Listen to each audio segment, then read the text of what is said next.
Have you ever noticed how your brain sometimes just refuses to switch off? You finally sit down in the evening or you lie down in your bed and suddenly your mind starts running.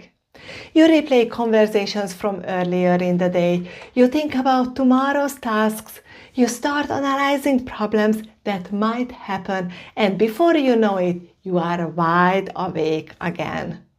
Even when nothing is actually wrong, your mind keeps searching for something to think about.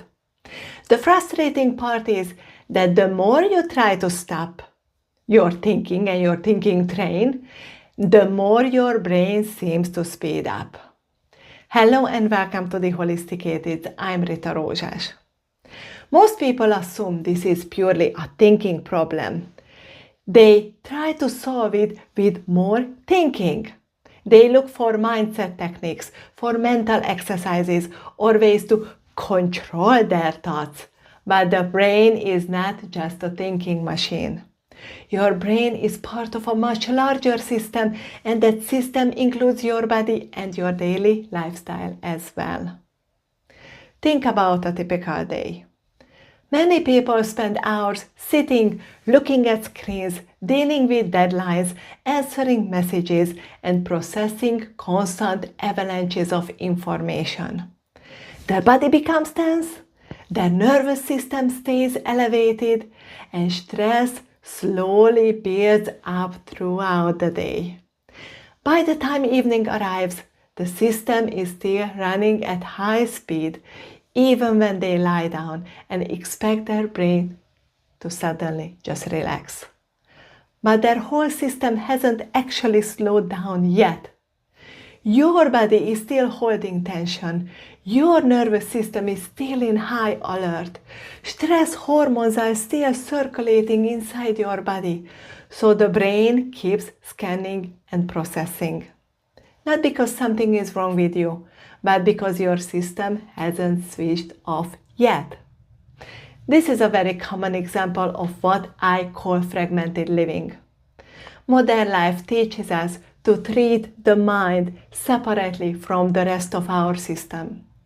We try to calm the mind with mental techniques, while the body and the lifestyle that influences the mind still remain unchanged. But the mind doesn't operate in isolation. Movement affects the brain. Nutrition affects the brain. Stress stored in the body affects the brain. When your system is overloaded, your brain keeps running. When your system starts regulating again, your brain naturally becomes quieter.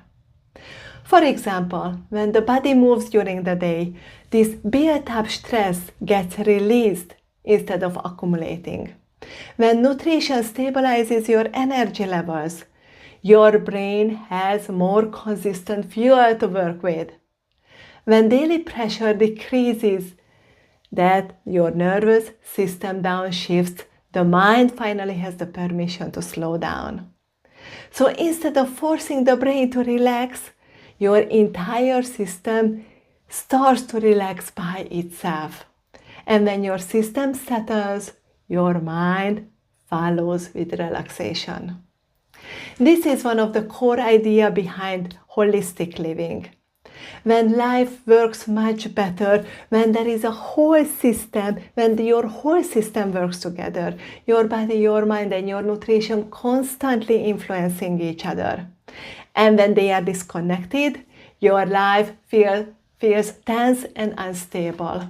But when they are reconnected, many things that seemed difficult before, like mental calmness, focus, or emotional balance, they start becoming much easier, like how it's supposed to feel, like how my life is supposed to run.